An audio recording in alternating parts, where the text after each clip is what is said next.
ये मेरा maths lab है। ये मेरा नाम रूही फातिमा है और मैं department of teacher training and non formal education में 2007 से काम कर रही हूँ। 2007 में ज्वाइन करने के फ़ौरन बाद ही मैंने ये मैथ्स लैब डेवलप करने का काम शुरू कर दिया था। इसका ख्याल मुझे 2005 NCF यानी कि नेशनल करिकुलम फ्रेमवर्क में जो मैथ्स का मेन एम बताया गया है वो मैथमेटाइजेशन है, यानी कि बच्चों के थॉट प्रोसेसेस का मैथमेटाइजेशन करना या थॉट प्रोसेसेस को डेवलप करना। उसके लिए लर्निंग बाय डूइंग पर बात की गई है और सभी स्कूलों के लिए मैथ्स लैब कंपल्सरी कर दी गई है। इस कॉलेज में क्योंकि हम टीचर्स को तैयार करते हैं, बीएड और डीएलएड के कोर्सेज हैं हमारे यहाँ, तो इसलिए मैंने ये सोचा क्यों ना ट्रेनिंग के दौरान ही उनको मैथ्स लैब का तसल्लुत दिया जाए, ताकि वो जब अपने स्कूलों में जाएं तो एक मैथ्स लैब का उनके पास कॉन्सेप्ट पूरा क्लियर हो और वो उसको अपने स्कूलों में बना सकें। मैथ्स लैब में जैसे आप देख रहे हैं कि ये मुख्तलिफ बुलेटिन बोर्ड्स हैं, जिनको मैं आपको एक एक करके अभी दिखाती हूँ। और इन बुलेटिन बोर्ड्स पे हमने बहुत डिफ़िकल्ट कॉन्सेप्ट्स बहुत आराम से दिखाए, जैसे फ्रैक्शन।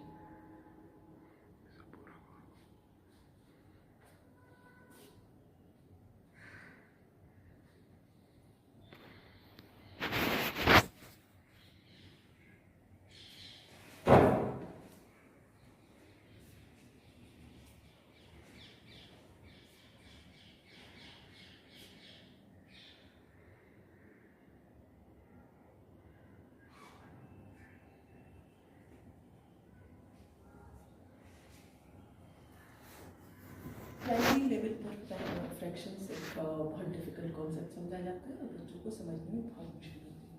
तो इस बोर्ड के ज़रिए आप देख सकते हैं कि कितना सिर्फ विजुअलाइज करा के छोटी छोटी टर्म्स के हिसाब से हम फ्रैक्शन को पढ़ा सकते हैं, जैसे लाइक टर्म, अनलाइक टर्म्स या इक्विवेलेंट फ्रैक्शंस या प्रॉपर फ्रैक्शन, इम्प्रॉपर फ्रैक्शन, सिर्फ तस्वीरों के ज़रिए यानी कि बच्चे को विजुअलाइज करके हम इसको करवा सकते हैं।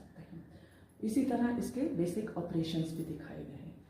साइड में आपको मैथमेटिशियन और ख़ासतौर से इंडियन मैथमेटिशियंस का ये एक चार्ट बना हुआ है। फ्रैक्शन के बाद नेक्स्ट कॉन्सेप्ट आता है हमारा, जो सबसे ज़्यादा डिफ़िकल्ट लगता है बच्चों को, वो है रैशनल नंबर्स। तो इसलिए इसके साथ ही आप रैशनल नंबर्स में भी हमने सारे ऑपरेशंस दिखाए बेसिकली कि किस तरह बच्चे इसके ऊपर ऑपरेशंस कर सकते हैं। और आगे बढ़ते हैं तो हम जानते हैं कि क्योंकि मैथ्स एक डिफ़िकल्ट सब्जेक्ट इसलिए माना जाता है कि उसकी नेचर एब्स्ट्रैक्ट है, जैसे फ्रैक्शंस हुए या रैशनल नंबर्स हुए उनको हम दिखा नहीं सकते हैं, कॉन्सेप्ट देना पड़ता है। इसी तरह मैथ्स एक सीक्वेंस साइंस भी है, तो इसलिए अगर हम उसको कॉन्सेप्ट मैपिंग के थ्रू कराएं तो वो ज़्यादा आसानी से बच्चों को समझ पाती है। इस बोर्ड पे मैंने दो कॉन्सेप्ट, एक मेंसुरेशन और एक अलजेब्रा, दो के ऊपर बात की है और दोनों का कॉन्सेप्ट मैपिंग के थ्रू उसको समझाने की कोशिश की। अगर आप खाली मेंसुरेशन पर ध्यान दें तो मेंसुरेशन की डेफिनेशन से शुरू कर देंगे। Mensuration is the study of 2D figures and 3D figures. फिर वो कैसे कैसे आगे बढ़ रही है, उसके कॉन्सेप्ट्स क्या हैं, उनको हम कैसे एक्टिविटीज़ के थ्रू दे सकते हैं, एक्टिविटीज़ भी इसमें डिपिक्ट की गई हैं। इसी तरह अलजेब्रा क्या है, उसके अंदर क्या क्या चीज़ें आती हैं, उसके लिए हम डिफरेंट क्या एक्टिविटीज़ कर सकते हैं, ये सारी चीज़ें इसमें दिखाई गई हैं। एक और बहुत डिफ़िकल्ट कॉन्सेप्ट है इंटीजर्स और ख़ासतौर से ऑपरेशन ऑफ इंटीजर्स। क्योंकि पॉजिटिव नंबर्स ही बच्चों को नहीं नज़र आते हैं तो हम नेगेटिव नंबर्स कहाँ से दिखाएं। इसके ऊपर ये एक चार्ट बना हुआ है जिसमें हमने चारों ऑपरेशंस ऑफ इंटीजर्स दिखाए हैं छोटी छोटी एक्टिविटीज़ के ज़रिए, जिसको आप आसानी से देख सकते हैं कि एडिशन सिंपल सा, कि अगर 2 प्लस के नंबरों को हम ऐड कर रहे हैं तो क्या होगा, जैसे 2 + 2 = 4। हाथ में 2 लड्डू थे, 2 और आ गए, टोटल कितने हो गए, 4 लड्डू। इसी तरह 2 लड्डू थे, एक लड्डू गिर गया यानी कि -1, 2 - 1 = बचा कितना, 1। इस तरह छोटी छोटी एक्टिविटीज़ के ज़रिए इसमें सारे ऑपरेशंस इंटीजर्स के दिखाए गए हैं, जो कि काफ़ी डिफ़िकल्ट कॉन्सेप्ट है। ये बोर्ड खाली ज्योमेट्री को डिपिक्ट करता है, जिसके अंदर डिफरेंट थ्योरम्स हैं, कॉन्सेप्ट्स हैं और वो सब दिखाया गया है। साथ साथ आप नीचे अलमारियों में आपको बहुत सारे ये टीचिंग एड्स नज़र आ रहे हैं और ये सारे टीचिंग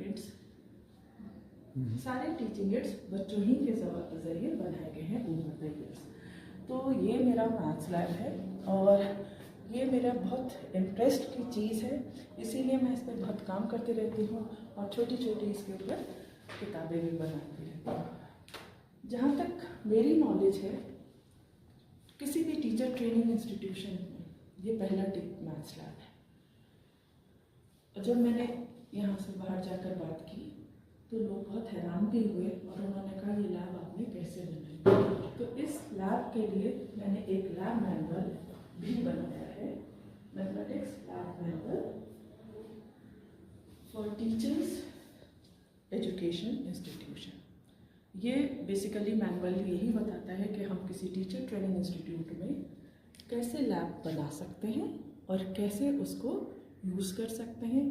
कैसे ये सारी टीचिंग एड्स न सिर्फ बच्चे अपनी स्कूल इंटर्नशिप में यूज़ करते हैं, बल्कि जब हम उनको यहाँ पर पेडागोजी पढ़ाते हैं तो वहाँ पर भी मैं इसका इस्तेमाल करती हूँ। This is all about my maths lab. Thank you.